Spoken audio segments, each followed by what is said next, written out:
bientôt la fin du calvaire pour les usagers de la route Kongoussi-Guibo. Le projet de bitumage de cette route connaît enfin un début d'exécution. Les travaux ont été lancés ce vendredi par le Premier ministre Paul Kabateba.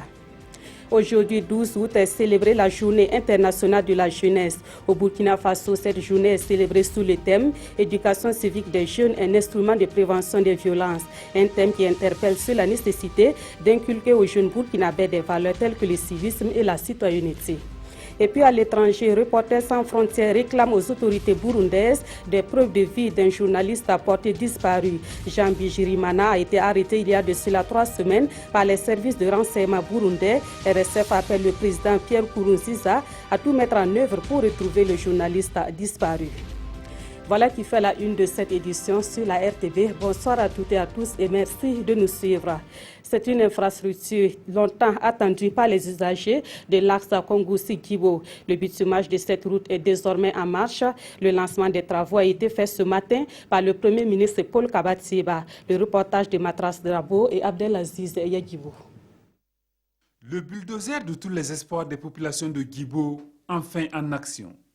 Si cette dynamique enclenchée par le Premier ministre ici en personne ne bute pas sur des obstacles, dans 24 mois, la capitale du Soum, réputée abriter l'un des plus grands marchés de bétail de la sous-région, entamera un nouveau chapitre de son économie. Une économie qui ira florissante du fait de l'arrivée du bitume. Nous sommes très émus. Sinon, on ne peut même pas nous exprimer par rapport à ça. On croit que c'est le début du paradis maintenant pour nous. Avec une enveloppe d'une vingtaine de milliards de francs CFA mobilisés avec l'appui financier de la BAD et de la Banque arabe pour le développement économique, le gouvernement Tieba passe ainsi de la parole à l'acte. Le bitumage de la nationale 22, tronçon Kongoussi-Guibo, soit au total 96 km, est désormais en exécution. Longue d'environ 96 km. Cette route sera revêtue en rase campagne d'un enduit superficiel bicouche, sur une largeur de 7 mètres pour la chaussée, avec 2 accotements de 1,50 m chacun, revêtus en enduit superficiel monocouche, soit une largeur totale de 10 mètres. Le ministre en charge des infrastructures de rassurer que des dispositions ont été prises pour qu'une route de qualité soit livrée dans les délais impartis. Et ce sont les entreprises Oumarou Kwanazoui et le groupement des entreprises Naré et Frères qui portent cet espoir de toute une région et pourquoi pas de tout un pays. Derrière nous, vous avez déjà le matériel et le moyen financier a été déjà mobilisé. Je peux dire qu'aujourd'hui, nous avons débuté les travaux il y a près de 4 mois concernant les travaux préparatoires. On peut dire que la base vie de la mission de contrôle a été achevée, la base vie de l'entreprise a été achevée, l'approvisionnement des agrégats est presque achevé, le gerbage est fait sur plus de 75%. On peut dire que tous les moyens sont mobilisés pour la réussite de ce projet. L'autre projet dont la réalisation tient à cœur les populations de cette partie du Burkina et que le gouvernement promet réaliser dans les meilleurs délais, c'est le bitumage de la route Waiguia-Guibo-Dori. Et comme cela a été dit, le bitumage de l'axe Kongoussi-Guibo vient comme une bouffée d'oxygène pour les usagers de cette route. C'est aussi un soulagement pour le gouvernement qui honore ainsi un engagement. Le gouvernement qui dit être conscient des enjeux que présente le bitumage de cette route. À ce propos, on écoute le chef du gouvernement s'exprimer au micro de Mathias Drabo et Abdelaziz Yagibou. Je suis vraiment heureux de venir procéder au lancement des travaux de cette importante voie qui va soulager les populations de Djibo, qui va soulager les populations également de Kongoussi, qui va soulager tous les Burkinabés qui veulent aller et venir à Djibo ici. Donc vraiment c'est une très grande joie, une grande fierté pour moi. Ça correspond à la volonté du gouvernement. Ça correspond à la politique du gouvernement qui consiste à essayer de désenclaver le pays. Vous voyez, c'est une région qui regorge d'immenses potentialités. Vous voyez, quand vous venez ici, on rencontre du bétail, des bœufs, des moutons, des chèvres, etc., etc. Alors, il y a des gens qui viennent des pays étrangers pour faire acheter du bétail chez nous ici. Alors, il faut que la route permette à tout ça de multiplier les transactions, de multiplier les échanges économiques avec le reste du pays déjà, mais avec également les pays voisins qui viennent faire du commerce chez nous ici. Alors la route va permettre donc d'augmenter le trafic commercial, ça va permettre également de diminuer les coûts de transport, ça va donc profiter au développement économique de cette importante région et ça va également, faciliter les déplacements des populations civiles. Alors vraiment, c'est une très grande job pour moi, surtout que à côté donc de ce projet de construction de route, il y a d'autres projets qui se greffent là-dessus. C'est un projet intégré. Non seulement donc, il y a les 96 km de route entre Kongoussou et Djibo qui sont bitumés, mais il y a également 54 km de pistes rurales. Autre grand point de l'actualité ce soir, aujourd'hui 12 août est célébrée la journée internationale de la jeunesse. Au Burkina Faso, cette journée a été placée sous le thème « Éducation civique des jeunes, un instrument de prévention des violences ». Un thème qui interpelle sur la nécessité d'inculquer davantage aux jeunes burkinabés des valeurs comme le civisme et la citoyenneté. La cérémonie officielle a eu lieu ce matin au Palais de la Culture Jean-Pierre Guingani de Ouagadougou, Issaka Fando et Monkoun Dabiri. Issus de différentes couches socio-professionnelles, ces jeunes sont ici au Palais Jean-Pierre Guingani pour répondre au rendez-vous de la Journée internationale de la jeunesse. Une journée célébrée cette année sous le sceau de la promotion de l'éducation civique comme moyen de prévention de la violence. Vous savez, la promotion de la jeunesse, c'est un tout. Il faut une jeunesse bien éduquée, une jeunesse bien formée, mais une jeunesse aussi consciente, qui sait qu'il y a des défis à relever dans le cadre du développement économique et social de notre pays. Pour le gouverneur de la région du centre, Joachim Somda, il est temps que la réflexion soit menée sur le rôle de la jeunesse dans la construction de la nation. En bouchant la même trompette, le représentant des jeunes, Parfait Zongo, a souhaité que l'image de la jeunesse soit dissociée de la violence. De quoi donc rassurer le parrain de la cérémonie, pour qui seule la lutte contre le chômage permettra de venir à bout de l'incivisme. Je voudrais dire à la jeunesse burkinabé que nous sommes fiers d'elle et nous souhaitons qu'ils prennent résolument l'engagement d'aller à l'auto-emploi. Parce que l'État burkinabé, comme tout autre État au monde, n'a jamais pu employer tous ces jeunes. Éducation civique des jeunes, un instrument de prévention des violences. C'est sous ce thème que se tient cette journée. Un sujet qui va catalyser les réflexions dans les 13 régions du Burkina à travers des conférences et des émissions radiophoniques. Voilà une journée dont le thème colle bien avec une triste réalité. Quand on parle d'incivisme au Burkina Faso, de nombreux observateurs pointent du doigt la frange jeune de la population. Les jeunes sont-ils conscients de leurs responsabilités dans la montée de l'incivisme? Quelle thérapie faut-il pour réduire le phénomène à défaut de l'éradiquer? Élément de réponse dans ce dossier réalisé à Bobo Dioulasso par Idriss Tawarga et Ali Traouri. L'incivisme ne cesse de gagner du terrain ces derniers temps au Burkina Faso. Bobo Dioulasso, la deuxième grande ville du pays, n'échappe pas à ce fléau. En témoignent les récents événements et ces images de la circulation. Deux causes. D'abord les parents, parce que d'abord personne n'a la même issue, d'abord sur sa femme et sur ses enfants. Il y a une liberté très exagérée. Si j'agis trop là, c'est un peu trop, c'est exagéré. Les enfants sont libres, on ne les frappe pas à la maison, on ne les gronde pas. Et deuxième des choses, les autorités elles-mêmes qui ont occasionné ça. Parce que je peux dire, depuis au temps de la révolution, les enfants sont devenus, l'incivisme a commencé. Et de nos jours, le phénomène est criard. De nombreux observateurs pointent du doigt la jeunesse. Pour eux, les jeunes sont la couche qui s'illustre le plus dans l'incivisme. Et cette jeunesse en est bien consciente. Moi, en tout cas, je n'apprécie pas ça. Voilà, moi, en tant que jeune dans la société, je dois sensibiliser mes proches. Voilà. Sinon, l'incivisme, c'est un fléau qui n'est pas bon. Si un enfant est bien éduqué dans la famille, bon, il ne peut pas sortir comme ça puis gâter des trucs. Les jeunes en sont conscients, certes, reste à trouver des solutions pour enrayer ou réduire considérablement cette pratique. Si on va approfondir, c'est un peu difficile. Les anciens, même, ils ont pour eux, là, c'est eux-mêmes qui ont provoqué. En ce sens que toi, tu cours la même fille que ton élève. Comment il ne peut pas te respecter? Hein? C'est que toi, tu vois l'élève voir ça, il s'en fout. Il y a ce problème-là aussi. Hein? Bon, on prend des jeunes, on les envoie. Vraiment, ce n'est pas possible, c'est difficile. Tout le monde est responsable. Et je crois que les autorités doivent prendre des responsabilités. Un enfant, vraiment, on n'a pas dit de les frapper. Vraiment, mais il faut qu'on les corrige. Frapper, corriger, ça fait deux. Voilà. C'est peut-être à ce prix qu'on pourra arriver à bout de l'incivisme au Burkina Faso. Autre point de l'actualité, le phénomène de l'abattage des ânes a beaucoup défrayé la chronique ces derniers temps au Burkina Faso. Le ministère des Ressources animales a donné ce matin des précisions concernant ce phénomène et c'était au cours d'une conférence de presse animée par le ministre Soumanogo Koutou. Une conférence de presse au cours de laquelle il a également abordé la question de la grippe aviaire et celle des espaces pastoraux. Jean-Eudes Bayala et Yolande Lompo.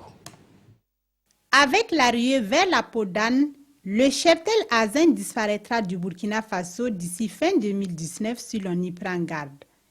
L'exportation mensuelle selon les services vétérinaires est de 32 500 ânes et le taux de renouvellement de l'espèce très faible. Afin de préserver les chevaux, les dromadaires, les chameaux, les ânes et les espèces assimilées, un décret a été adopté le 3 août dernier. Ce décret favorisera en outre la répression des exportations illégales des asins, des camélins, des équins et de leurs produits, une meilleure collaboration entre les services vétérinaires, les services de douane et les forces de défense et de sécurité dans le cadre de la lutte contre les abattages clandestins et les exportations frauduleuses. En sus de cette problématique, le ministère en charge des ressources animales est sensible à la question de la grippe aviaire.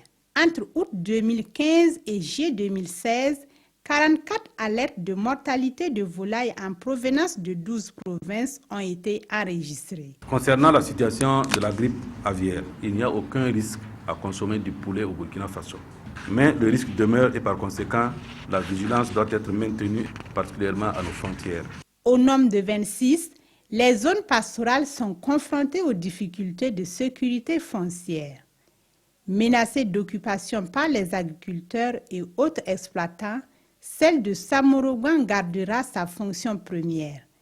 Ainsi en a décidé le gouvernement.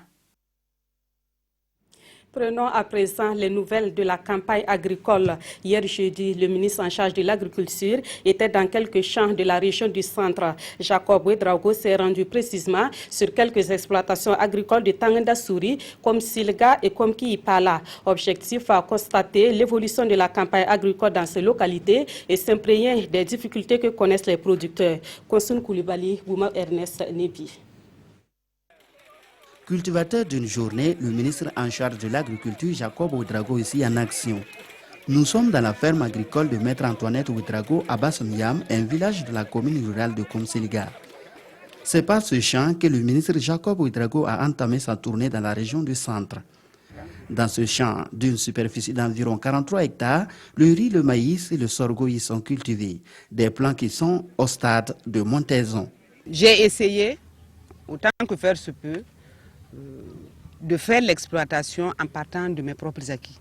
Je suis avocat, certes, j'ai des temps perdus et ces temps-là, je les consacre à la ferme. Deuxième site agricole à être visité, le champ d'arachides des femmes de Sogué dans la commune rurale de Konkiipala. Des arachides qui sont au stade de floraison. Les paquets technologiques qu'on nous a montrés sont vraiment bien. Nous constatons une nette amélioration dans la production des arachides. Les différentes techniques d'utilisation de l'engrais ont beaucoup d'avantages. Le ministre et sa délégation ont également visité le bas-fond risicole du groupement Nongtaba du village de Zambénégar, dans la commune rurale de Tangendasouri. En tout cas, ça va. Grâce à Dieu, si la pluie nous accompagne, on pense que ça va aller. C'est la dernière étape qu'on est en train de mettre, dites les gens de mettre dernier engrais, quoi. Pour me résumer, la campagne se porte très bien et je pense que si la pluie se poursuit jusqu'au bout, les récoltes seront très bonnes. Au cours de la tournée, les producteurs ont saisi l'opportunité pour poser leurs difficultés au ministre. Des difficultés qui se résument au manque de matériel de travail, à l'approvisionnement des intrants et à des semences. Et on apprend que du côté de la Boukou du Mouhoun, la campagne agricole se présente bien dans l'ensemble. Et ce, malgré les écarts constatés d'une localité à une autre dans l'installation de la saison agricole. Et selon les spécialistes, des bonnes récoltes sont en perspective, mais à condition que la pluviométrie soit bien répartie dans l'espace et dans le temps. Julien Bayala, Nayalagodou pour Sawadougou. Dans l'ensemble, la campagne agricole s'annonce bonne dans la région de la Boukoul du Mouhoun. Le maïs est au stade de montaison et le coton en floraison dans la province des Banwa.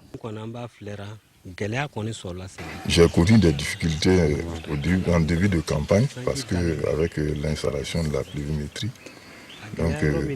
la pluviométrie n'était pas tellement bonne, mais actuellement elle est bonne. Mais pour le moment, je vois la végétation, mais je m'attends en tout cas à de bons résultats. Dans l'ensemble, comme vous voyez la physionomie des plants, et cette campagne vraiment, pour le moment, elle promet des Banwa.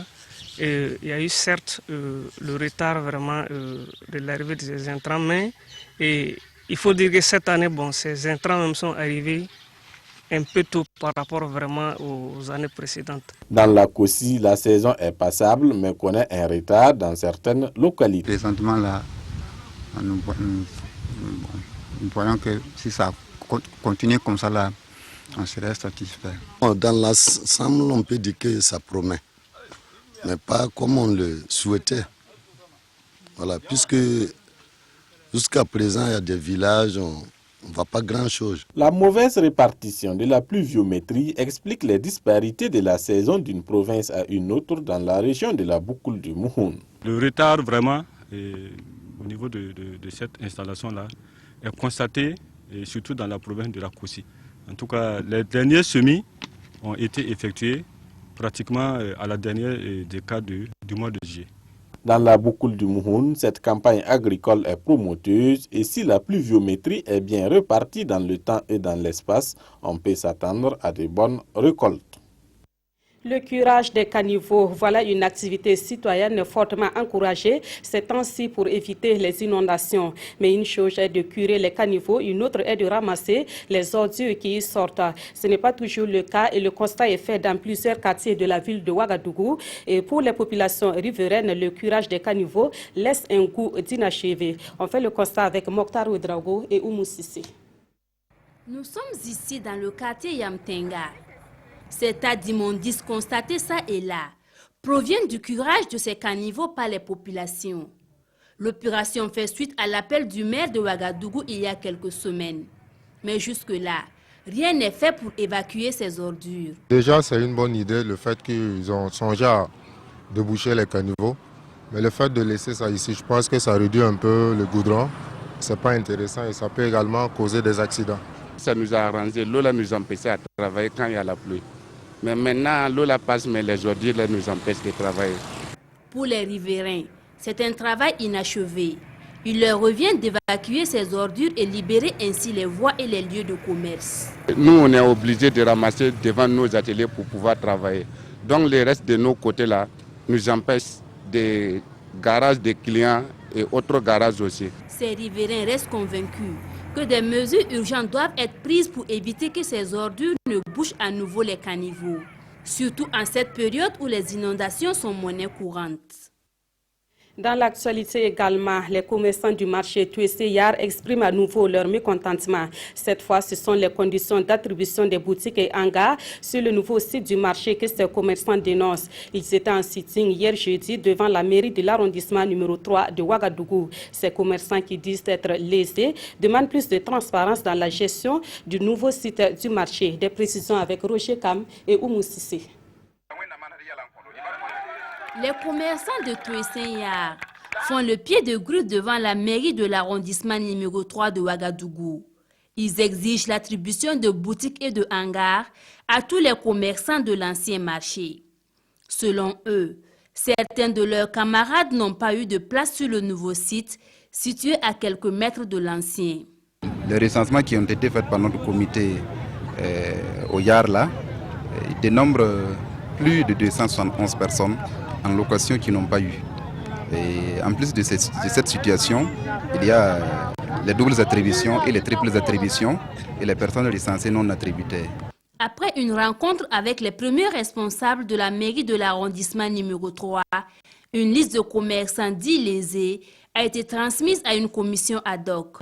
Et nous, on va prendre notre mal en patience. On va aller en assemblée générale avec les commerçants. Nous allons leur faire le point et attendre à ce que la mairie puisse nous proposer concrètement des solutions. Ce nouveau marché, objet de litige, compte plus de 3000 hangars et boutiques, contrairement à l'ancien qui n'en comportait que 2250.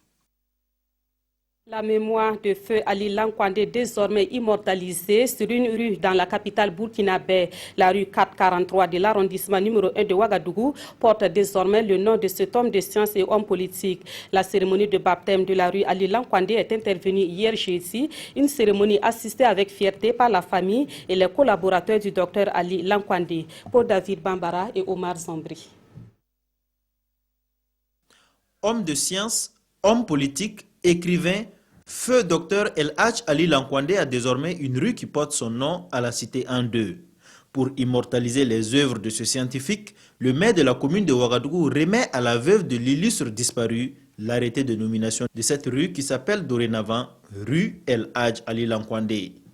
Le professeur Ali Lankwandé a marqué le paysage politique et scientifique du Burkina Faso. Donc il était tout à fait normal qu'à la demande de sa famille, et une rue puisse porter son nom. Pour la famille Lankwandé, c'est un honneur de voir l'ex-rue 443 de l'arrondissement 1 de Ouagadougou porter désormais le nom de leur père. Nous sommes vraiment très satisfaits. Bon, d'aucuns diront que la rue est courte, mais ce n'est pas une question de longueur. C'est une question de symbole et je pense que nous sommes vraiment très satisfaits. Parmi les invités, des personnalités, amis pour certains, collaborateurs pour d'autres. Maître Passere Titenga se souvient encore de son professeur de lycée. Il a été mon maître. Comme on dirait, il a été mon père et ma mère. Après mon père et ma mère, et c'est lui qui m'a ouvert, et à notre promotion, le sens réel de la vie et du devoir du citoyen. Décédé le 27 mai 2014, le professeur Ali Lankwandé a été l'auteur de plusieurs publications et a été honoré par plusieurs distinctions. Il fut, entre autres, chevalier de l'Ordre national burkinabé, commandeur de l'Ordre national de la Guinée, commandeur de l'Ordre des Palmes académiques. Le consulat de Monaco apporte son soutien à des associations de jeunes et de femmes du Burkina Faso. Il s'agit d'un soutien financier de 6 500 000 francs CFA et des kits scolaires à travers un projet dénommé Fonds micro-projet du consulat de Monaco au Burkina. Ce geste permettra aux associations bénéficiaires de mener des activités dans le domaine de l'entrepreneuriat des femmes et des jeunes. Et ces associations bénéficiaires sont issues de Ouagadougou, Zabré, Banfora et Koudougou. Jean Zongo, Nathalie Sawadougou, Nabaloum. Le consul de Monaco au Burkina Faso renouvelle ses appuis financiers et matériels aux personnes vulnérables. Par le biais du fonds micro-projet, c'est la somme de 6 500 000 francs CFA qui est mise à la disposition des groupements de femmes et associations de jeunesse pour le financement des actions dans le domaine de l'entrepreneuriat. Ce fonds va nous permettre de payer du matériel et aussi disponibiliser un fonds de roulement pour le groupement afin qu'elle puisse vraiment mener à bien ses activités.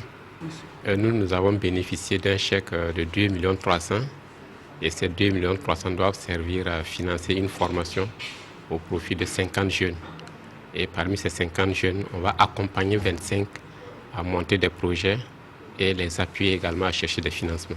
Le consul a en outre remis des kits scolaires d'une valeur de plus de 2 millions de francs CFA à plus de 200 enfants des villes de Banfora et de Poix à Koudougou. C'est un soutien à la base qui permet donc à des associations crédibles qui prennent à bras le corps les préoccupations de la jeunesse, de la femme et qui ont besoin de petits montants pour pouvoir relancer leurs activités. Le fonds micro-projet est alloué par la Direction de la coopération internationale de Monaco pour le financement d'actions ponctuelles de développement ou d'urgence.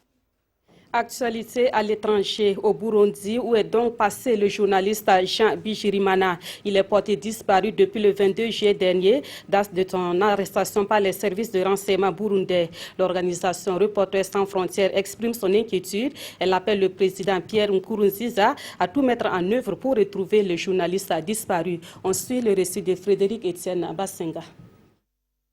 L'organisation Reporters sans frontières réclame des preuves de vie du journaliste Jean Bigirimana aux autorités burundaises.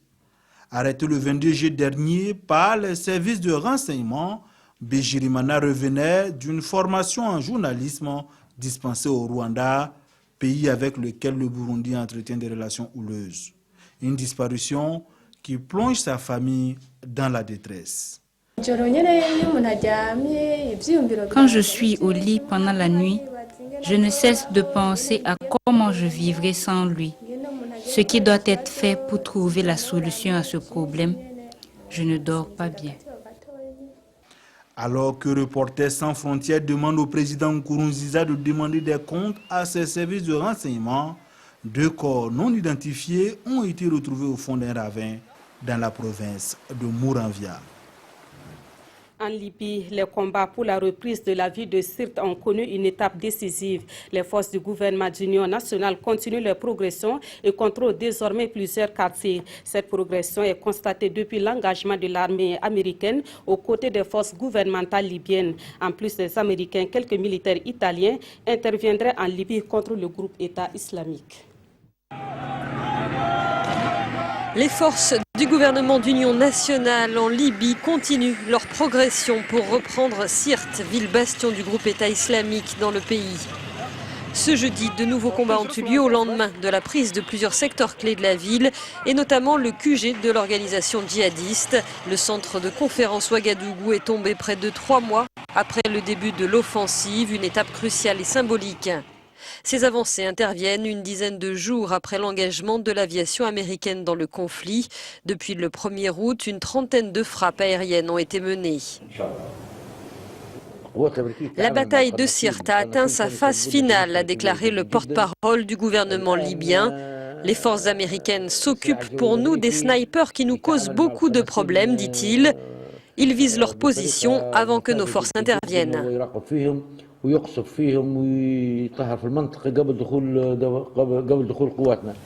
Aux États-Unis, des médias révèlent que des forces spéciales américaines apporteraient également leur aide au sol. La presse italienne évoque aussi la présence de dizaines de militaires italiens en Libye depuis la semaine dernière. Retour au Burkina Faso pour la revue de presse de cette édition. Certains quotidiens de ce vendredi se sont intéressés, entre autres, aux attaques verbales entre hommes politiques par médias interposés. D'autres quotidiens font un constat déplorable sur l'instauration de la journée continue au Burkina Faso. Des précisions avec Abdoul Rasmane Zongo. Un but partout, vous pensez peut-être à football, détrompez-vous, oula, s'exclame l'Obs, c'est chaud sur le ring, crochet contre crochet, uppercut contre uppercut. C'est quoi cette bagarre de chiffonnier qui n'honore pas ses intéressés, s'indigne le journal. En clair, il s'agit de la passe d'armes entre le ministre Simon Compaoré et le président du parti Le Faso Autrement, Ablassé Ouedraogo, qui revient à la charge et demande au ministre de démissionner du gouvernement car, je cite, incapable d'assumer les responsabilités qui lui ont été confiées, précise le quotidien. Autre combat, c'est celui de la journée continue qui continue de faire des vagues. On n'a pas avancé, s'écrit un citoyen dans les colonnes du journal Le Pays. Le laxisme et la lourdeur administrative sont encore une bien triste réalité. Illustration. Il y en a qui viennent au bureau à leur gré et disparaissent au moindre coup de fil d'un ami, les invitant à boire la bière. Et l'intéressé d'exhorter alors le gouvernement à une évaluation. À chacun sa lutte, l'Obs fixe l'attention sur la colère des habitants du village de Zongo, particulièrement les femmes. Je cite, « Nous demandons la libération de nos maris », lance une d'entre elles, et ces maris, ce sont ces 36 Kokluego détenus à la Mako il y a 50 jours. De leur côté, révèle Notre Temps, la bataille des commerçants au pont Kadiogo est de minimiser ou de stopper le rallye pluvial forcé des véhicules à chaque grosse pluie. Ainsi, ils entendent ériger un local avec la permission des autorités. C'est la fin de cette édition. Merci de l'avoir suivi. Passez une agréable soirée en compagnie de la RTB.